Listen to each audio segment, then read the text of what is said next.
Salut à tous, bienvenue dans ma cuisine. C'est moi. C'est maman. Aujourd'hui, une vidéo sur les livres et sur les sites que j'ai bien aimés. En effet, beaucoup d'entre vous me contactent et me demandent quels sont les livres à lire, quels sont les livres qui sont bien et par quoi on peut commencer. Alors, je me suis orienté plus dans la Wicca et dans la magie en général. C'est pas, je ne vais pas parler de spécificités particulières, la Kabbale, le Vaudou, la Santeria, la Co-Magic, etc. Donc là, je fais vraiment une petite vidéo sympa, comme d'habitude, à l'arrache, pour vous présenter ce que j'aime bien. On va commencer par la Wicca et la magie naturelle. Les premiers livres que je conseille pour ceux qui s'intéressent vraiment à la Wicca et c'est la partie, je dirais, historique, je conseille les livres de Thoth. Thoth, qui est un initié à la Wicca traditionnelle, qui a écrit plusieurs livres qu'on peut retrouver sur lulu.com, où il va vraiment décrire le parcours de plusieurs grands personnages comme Gerald Gardner et Alex Sanders. Par plusieurs de ses livres, Gerald Gardner, l'opération Cône de pouvoir, Gerald Gardner et la Witchcraft Line, Alexander, c'est le London Coven. Ces livres sont vraiment super, ils sont pas chers du tout. Vous les retrouvez donc bien sur lulu.com. Pour ceux vraiment qui s'intéressent à l'historique de la Wicca, je vous les conseille vraiment vivement. Les livres de Thoth, c'est vraiment une petite mine d'or. Alors, ensuite, je commencerai par un livre qui est très bien, de Raymond Buckland, le guide complet de la sorcellerie selon Buckland. C'est bien de la sorcellerie, bien que Buckland est un initié traditionnel de la Wicca, il a créé ce livre à l'intention de tous ceux qui voudraient apprendre. Donc, ce livre est vraiment génial parce qu'il a été fait dans un esprit vraiment d'enseignement. Donc vous retrouvez, comme tous les livres, sur les outils, la divination, l'herboristerie, etc., avec même des petits examens en fin de chapitre pour vous aider à vous perfectionner et à voir vos erreurs. Je ne suis pas forcément d'accord avec tout, mais je trouve que pour un débutant, le livre est très bien. Donc ça, vous pouvez vous le prendre aux éditions AA. Voilà. À l'édition AA. Donc le livre de Raymond Buckland, le guide complet de la sorcellerie, il est vraiment très bien. Vous pouvez vraiment vous le procurer. Vous retrouverez plein de choses sur l'historique de la Wicca, sur les croyances, sur la manière de monter un hôtel, sur les instruments. Je vous montre un peu quelques pages vite fait. Là sur les bijoux, sur le tabac. Voilà, on a l'alphabet thébain. Je vais un peu plus loin, les techniques de méditation, les cristaux, enfin il est vraiment super là-dessus. Je vous conseille vivement de vous le procurer. Alors, ensuite, nous avons un livre que j'aime particulièrement depuis très jeune. Je me le suis procuré, j'avais 15 ans. Comme vous voyez, il est déjà dans un piteux état. C'est le guide pratique de la sorcellerie de Paul Husson. Comme son nom l'indique, ce n'est pas de la Wicca, c'est de la sorcellerie. Toutefois, il est largement inspiré de la witchcraft et de notre magie à la Wicca occidentale. C'est un livre très bien, qui comme le livre de Buckland, va parler notamment des outils en sorcellerie, des créations de cercles, des appels des gardiens, de la magie d'amour, de la magie de protection et même de la magie de vengeance. Et oui, car il faut savoir, la magie c'est un petit peu comme les arts martiaux. C'est comme si vous pointiez dans un dojo et vous dites voilà, moi je veux que les techniques de défense, mais je ne veux absolument pas savoir comment est-ce qu'on attaque. C'est complètement ridicule. Même si on ne veut pas pratiquer ce sort de magie, il est très important pour n'importe quel sorcier de savoir comment les autres pratiquent, histoire de savoir d'où vient le vent et savoir comment le contrer. C'est une logique implacable.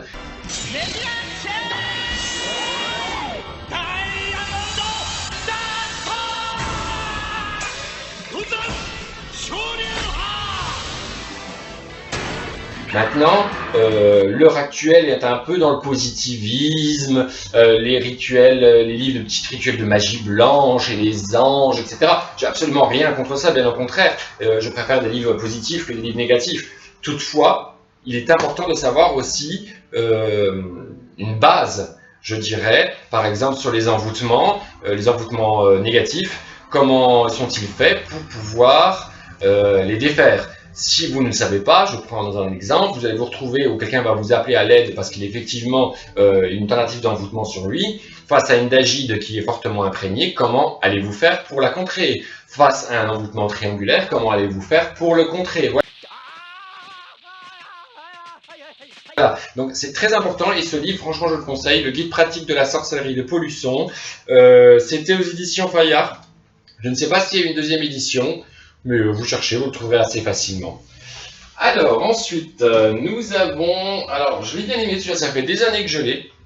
Pratique Éric Payen de Bill Tracy, même si l'auteur n'est autre que Jacques Berset d'ailleurs. Ce petit livre est vraiment très très bien. Je ne sais pas si on peut encore le trouver, je le montre. Voilà. On retrouve dans ce livre plein de petites choses. Les rituels de consacration de sel, des techniques de méditation, des rituels de guérison, des célébrations de sabbat, des sbats en solitaire, en groupe. Il est vraiment très bien. Moi, je l'aime bien et on peut vraiment notamment s'en inspirer, surtout pour les week-ends éclectiques. C'est un très bon petit livre. Ensuite, nous avons alors... C'est la Bible de la magie naturelle de Anne-Marie Gallagher, que beaucoup ont déjà. Ce livre est très bien expliqué, avec des magnifiques photos. J'aime beaucoup les photos. On s'en fout la vieille. Qui sont dedans. Ce livre est vraiment pour les débutants. D'accord? C'est de la petite magie blanche, c'est de la petite Wicca bien sympathique. Je n'irai pas jusqu'à dire licorne, etc. Non, pas du tout. Il explique relativement bien, il passe sur les dieux, les déesses, le fondement de la Wicca, les différents sabbats, quelques charmes, l'autel, les espaces sacrés, etc. Encore une fois, je ne suis pas d'accord sur tout, mais ce livre explique quand même relativement bien pour les débutants ce qu'il faut faire et par où commencer. C'est vraiment pour débutants et je le conseille vivement, donc je remonte encore une fois, la Bible de la magie naturelle. C'est vraiment bien, même pour si vous voulez offrir un livre à quelqu'un pour qu'il s'y connaisse un petit peu mieux dans la Wicca en général, c'est pas mal. Nous allons passer à la Witch Bible. La Witch Bible de Janet and Stewart Farrar. Alors, bien sûr, il n'existe pas une version française, malheureusement. Mon anglais est terrible. Vraiment à chier, si je puis dire. What he says? Qu'est-ce qu'il dit? What he says? Qu'est-ce qu'il dit? Je crois qu'il demandait ce que vous dire. J'ai dit silence! What does he say? Silence! Silence! Mais c'est vraiment un condensé de différents rituels, de la descente de la lune, des sabbats, des rituels en eux-mêmes, des objets utilisés, des consécrations, du cône de pouvoir, ce qui est très rare que dans un livre on puisse parler du cône de pouvoir. Il est vraiment génial. Je le conseille vraiment à tout le monde, à tous ceux qui veulent vraiment pratiquer la sorcellerie d'une manière efficace. Donc la Witch Bible, vraiment à avoir dans sa bibliothèque. Et c'est pas compliqué. Hein. Après, pour ceux qui veulent traduire, on peut toujours avoir des amis. Il est quand même facilement compréhensible pour beaucoup de choses. Et comme Janet et Stewart Farrar sont des grands noms de la Wicca. Donc voilà, je le conseille vraiment vivement. Ensuite, nous avons alors, oui, Scott Cunningham. Scott Cunningham a fait couler beaucoup d'encre. C'était un écrivain qui n'était pas initié à la Wicca traditionnelle, je tiens à le signaler, malgré son titre. Ce titre a été rajouté pour faire plus vendeur. Comment décrire un peu ce livre? Ce livre est vraiment fait pour les débutants. Il a, à mon goût, vraiment ce goût un petit peu trop fluffy bunny pour moi et pour d'autres avec qui j'en ai parlé d'ailleurs. C'est vraiment et la gracieuse déesse et le puissant grand Dieu tout bienveillant et les gentils fées, les gentils gnomes, etc. Upon a time in a magical kingdom lived a unicorn. Donc bon, c'est pas mon kiff, d'accord, mais je ne vais pas l'interdire non plus. Beaucoup de gens ont commencé par ce livre, et je préfère qu'ils commencent par ce livre, à la limite, que par d'autres beaucoup plus nauséabonds. Hein, je reviendrai d'ailleurs sur une certaine édition dont je me passerai, mais donc oui, Scott Cunningham, la Wicca, Magie Blanche et Argile, c'est pas vraiment ce que je conseille pour un débutant. Je préfère encore vous commandiez celui de Buckland, le guide pratique de la sorcellerie, voire même la Bible de la magie naturelle, je préfère que celui-là, mais il est à lire parce que voilà. Hein. Par contre, dans Scott Cunningham, l'excellent livre, l'encyclopédie des herbes magiques. Ce livre est un pavé. Mais Scott Cunningham, là, a vraiment réussi à faire un condensé, je montre un petit peu l'intérieur, de toutes les plantes, du moins les principales, avec les gens, la planète, les pouvoirs qui sont rattachés, son utilisation rituelle d'une manière folklorique et traditionnelle, son utilisation magique. Ce livre est vraiment très très bien et a certainement influencé le livre de Michael Stisac, je ne me rappelle plus, c'est Herbes et Poudres en magie, théurgie je crois, qui est très très bien aussi, mais il a manifestement pioché là-dedans, ça c'est certain. Donc voilà, je vous conseille vraiment de pouvoir vous le procurer, vous n'allez pas être déçus. Moi j'ai adoré, j'ai eu du mal à l'avoir à l'époque parce qu'il n'y avait pas internet, et quand je l'ai eu j'étais vraiment très content. Toujours dans la Wicca, alors bien sûr, je vais faire mon autopub, Charme et Sortilège Wicca. Alors, généralement, ce livre n'a pas été compris dès le départ, car il a été compris comme une espèce de livre, édition un peu québécois, j'en reviendrai après, avec des tonnes de charme qui ne reposent sur rien ou très peu. Ça a été fait exprès. Ce livre de base, je l'avais écrit il y a quelques années pour les initiés, donc volontairement, j'avais omis certains détails comme les créations de cercles, les appels de pouvoir des gardiens et des quatre directions, certaines invocations très spécifiques, les moyens de protection, de renvoi, etc. Ce livre peut être utilisé tel quel. Maintenant, tout n'est pas dedans. Ça c'est clair. On en parle de tout, hein, la magie d'amour, d'argent, les envoûtements, les désenvoûtements, les détections d'envoûtements, les protections, etc. J'y ai mis beaucoup de choses, j'y ai inclus certaines choses traditionnelles dedans. À celui qui cherche trouvera, comme on dit. Donc, tu as choisi judicieusement. Mais le Graal ne doit pas franchir la dalle scellée. Telle est la limite. Voilà, je fais mon petit autopub, pardon. Charme et Sortilège Wicca, c'était aux éditions exclusives. Malheureusement, je n'ai absolument plus de nouvelles de mon éditeur. Je travaille sur un autre livre, ça fait déjà quelques années. J'arrive pas encore à avancer, malheureusement, car j'ai énormément de boulot dans d'autres secteurs. Donc voilà. Alors, nous allons passer... Ah oui, tiens, tant qu'on y est. Où est-ce qu'il est? Là. L'ABC de la magie naturelle de Arnaud de Lisle.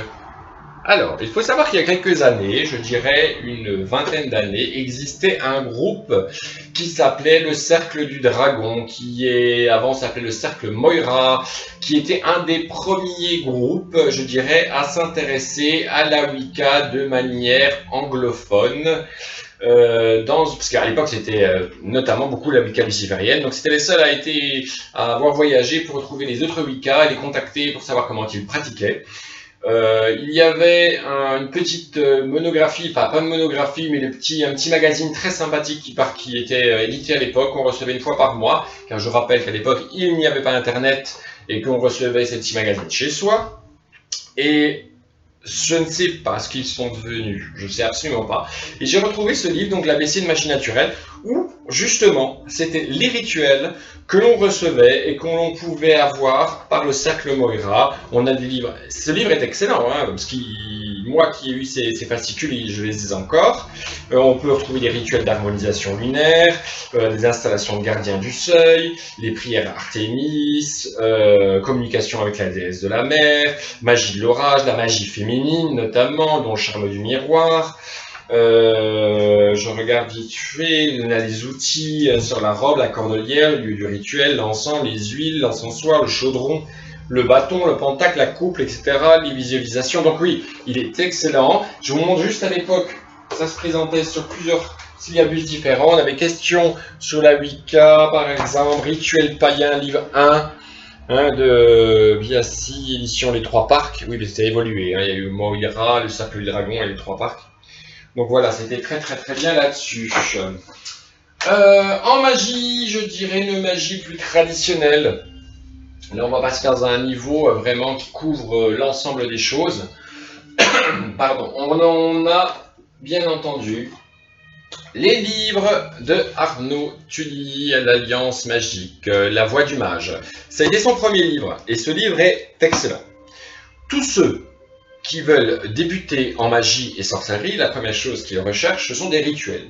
Or, il faut savoir, comme n'importe quelle discipline, que ce soit des arts martiaux, que ce soit un métier, il vous faut connaître la base.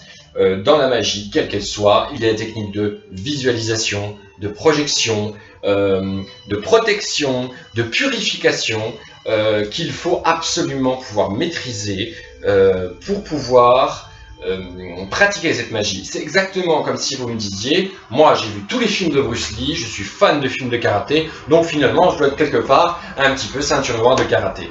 Écoutez, je serais curieux de vous voir dans un dojo face à un ceinture noire de karaté, ça m'amusera absolument de vous voir vous faire casser les dents. Donc, je vous conseille vraiment La Voix du mage, car ce livre est un livre d'entraînement préparatoire justement à tout système de magie. Arnaud Tully a vraiment scindé plusieurs chapitres qui sont vraiment bien sur la connaissance de soi, sur la manière d'avoir un corps en bonne santé, la manière de respirer correctement, d'améliorer sa mémoire, de maîtriser ses peurs, des techniques de purification, de visualisation, la manière d'augmenter en divination l'ouïe, le toucher, la vue, les rééquilibrages énergétiques, tout ça qui font partie intégrante de la magie en général et de la vie du sorcier ou du mage. Il est très important à tous ceux qui commencent, quel que soit le système et la tradition qu'ils utilisent, de se procurer La Voix du mage, car ce qu'il y a dedans, je l'ai retrouvé dans nombreux coven, dans de nombreuses loges d'entraînement préparatoire, pour devenir sorcier et mage. Donc là, j'insiste beaucoup. Il en a créé plusieurs. Voilà. On a Vampire énergétique, purification, principe et méthode. On voit la bonne petite gueule d'Arnaud Tully que je salue. Et oui, Arnaud Tully a une très bonne petite gueule. Et ces livres sont super, surtout purification, principe et méthode. On a une espèce de paranoïa, je dirais, des envoûtements, des mauvais œils, etc. Et je peux en parler puisque je suis sorcier professionnel aussi. Cette paranoïa peut être vite dépassée, je dirais, avec quelques techniques de purification simple. Elle est valable non seulement pour le profane qui voudrait se purifier régulièrement, purifier sa maison, lui-même, donc il donne pas mal de détails d'ailleurs, si j'en reviens, chaque détail, vous voyez, je vous montre comme ça par exemple, voilà, on explique par exemple là pour la sauge, quelle est la technique, et je veux dire, dans quel niveau énergétique elle se développe, comment purifier certains objets, avec chaque fois une plante, que ce soit une plante, que ce soit un lieu, que ce soit par le son, enfin... Putain la vache, je comprends pas un mot de ce que vous racontez. Je suis un peu confus dans mon explication de ce livre, parce qu'il est vraiment très bien. Il a une approche très pragmatique, je dirais, de la magie. Il l'a épuré un peu, je dirais, des toiles d'araignée, de la vieille magie, un petit peu... de la vieille magie, comment expliquer, un petit peu... je perds mes mots, tiens, Non mais je sens bien que vous essayez de me dire quelque chose, mais... Poussiéreuse, je dirais, et enveloppée un petit peu trop à mon goût, d'un sens du mystère un petit peu trop poussé. Et vous voyez ce que je veux dire. Voilà. Donc nous, après, nous avons le Vampire énergétique. Vampire énergétique...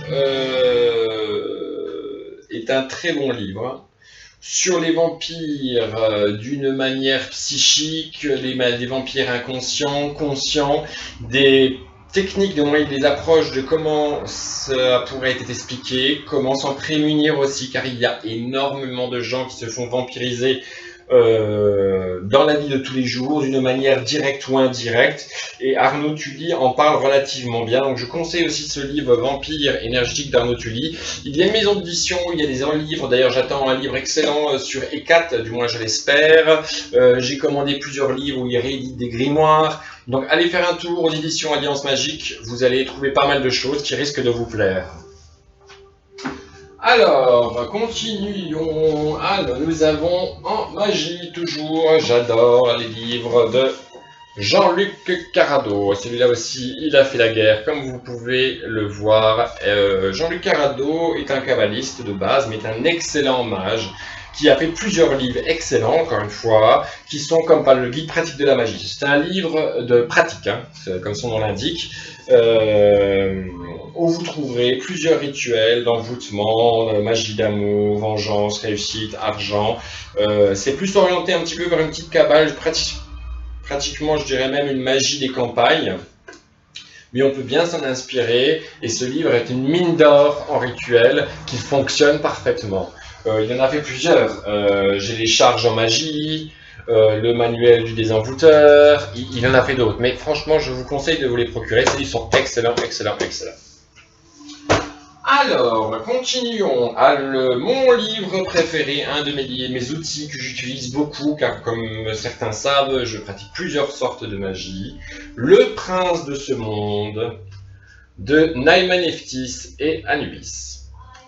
Ce livre est un condensé de tous les démons, génies, qu'ils soient sumériens, qu'ils soient judéo-chrétiens, qu'ils ont été d'ailleurs cités dans De Plancy, dans le dictionnaire infernal, qu'on retrouve dans les grimoires traditionnels, comme le Dragon Noir, l'Enrichissement du Pape Léon, etc. Ce livre est une mine d'or pour tout sorcier qui voudrait pratiquer les invocations, car il regroupe vraiment plusieurs entités de différentes manières, avec des images. Qu'est-ce qui différencie ce livre, je dirais, des livres de démonologie traditionnels? Ah, je vois qu'on vient chercher quelqu'un. Ce livre a été fait par des démonologues, mais aussi par des sorciers. Ce qui fait vraiment une différence énorme, car chaque démon va être décrit avec, j'en prends un au hasard, on va prendre un jeton sur Floros, sa description, quelle légion il commande, ses fonctions magiques, très important, sa visualisation, ce qui est extrêmement important dans un travail magique, mais aussi sa magie, c'est-à-dire souvent la direction qu'il est appelé, l'offrande qui lui est attribuée, la direction vraiment énergétique où on doit déposer l'encens, voilà. Bien sûr, il parle sur d'autres sujets, sur les messes noires, sur les envoûtements, sur le luciférisme. On a un excellent dictionnaire à la fin des fonctions des démons, par exemple, je sais pas, allez, je prends au hasard, la gourmandise, ou peut-être pas, non quand même, l'habileté, voilà, pour favoriser l'habileté, il vous donne le nom du démon qui peut, ou la force qui peut vous aider, celle qui peut être conjurée, je prends un autre exemple, l'impuissance sexuelle.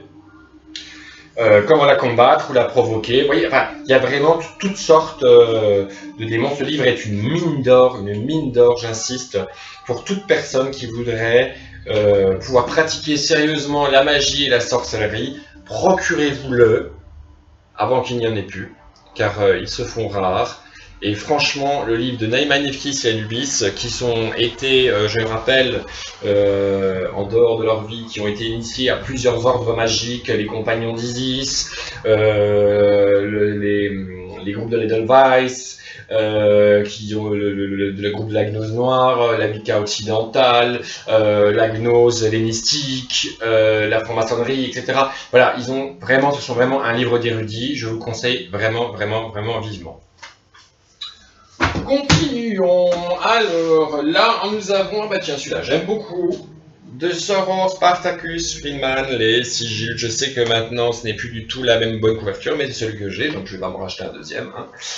Ce livre parle des sigils, dans cette magie du chaos qui m'a toujours troublé, du moins dans certains de ses aspects. Or, ce livre est vraiment excellent, car il montre comment a été, je dirais, pas créé la magie du chaos, ou du moins son parcours, comment faire des sigils, comment les charger de différentes manières, comment les utiliser. Ce livre est vraiment très très bon. Il va parler des sauts planétaires, la rose de la Golden Dawn, la Osma Sparte, la pratique de la magie sigillaire, je vous lis au fur et à mesure, hein, la création du sceau, les couleurs, le graphisme, les différents alphabets, thébains, énochiens, angéliques, malachim, maçonniques, la gnose, les sigils peints sur le corps, pictoraux, etc. Donc ce livre est très très bien. Procurez-vous-le. ça vous aidera beaucoup dans votre pratique, les sigils de Sauron DS et Spartacus Friedman. Il y en a écrit un autre sur le Baphomet, qui est très bien aussi, mais on pourra en reparler dans une autre vidéo, et d'autres l'ont fait aussi d'ailleurs. Donc voilà. Alors, Piob, le formulaire de haute magie. Alors moi, c'est une très vieille version que j'ai, de 1937, vous pouvez le constater que ce livre est très ancien et dans un relativement bon état. J'ai eu la chance de pouvoir l'acquérir. Il fait partie des classiques de la sorcellerie que l'on aime ou que l'on n'aime pas, mais à avoir à sa bibliothèque, comme Papus, comme Eliphas Lévi, comme d'ailleurs les grimoires en général. Les grimoires sont toujours très intéressants, il y a toujours des petites perles à trouver dedans.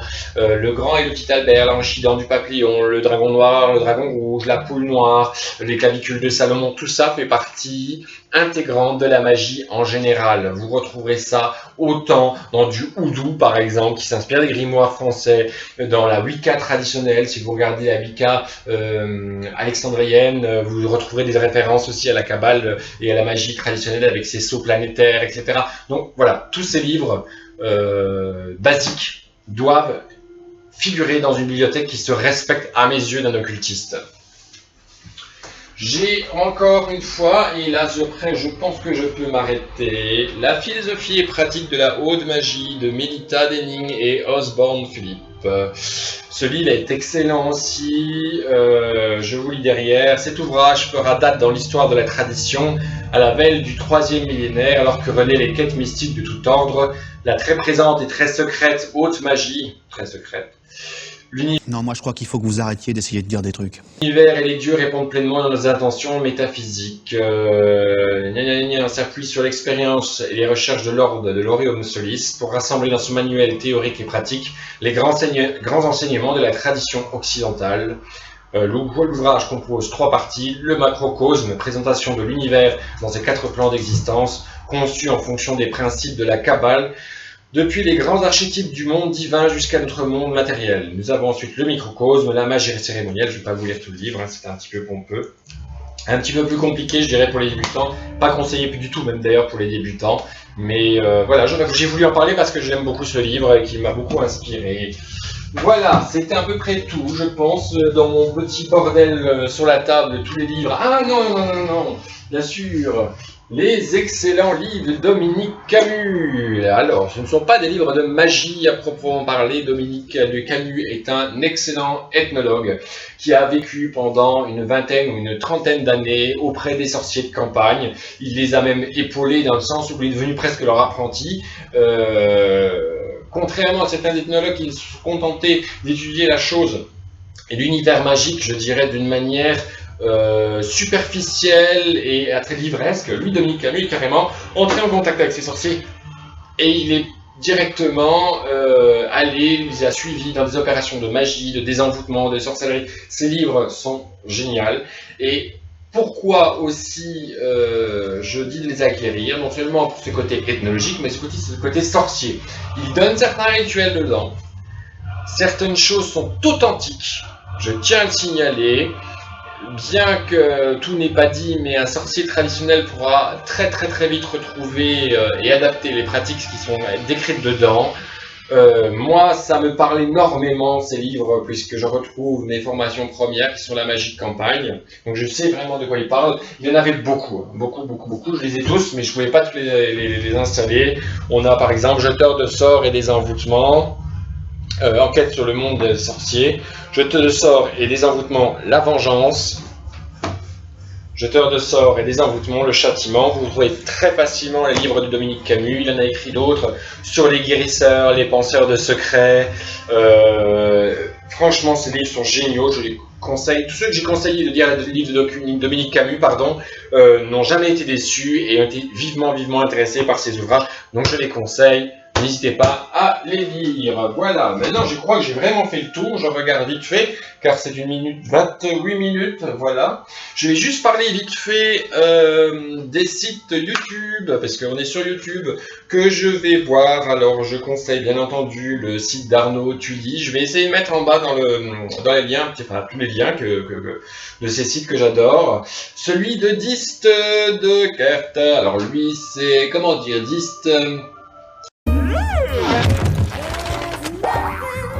fait des vidéos non seulement d'un point de vue esthétique relativement magnifique.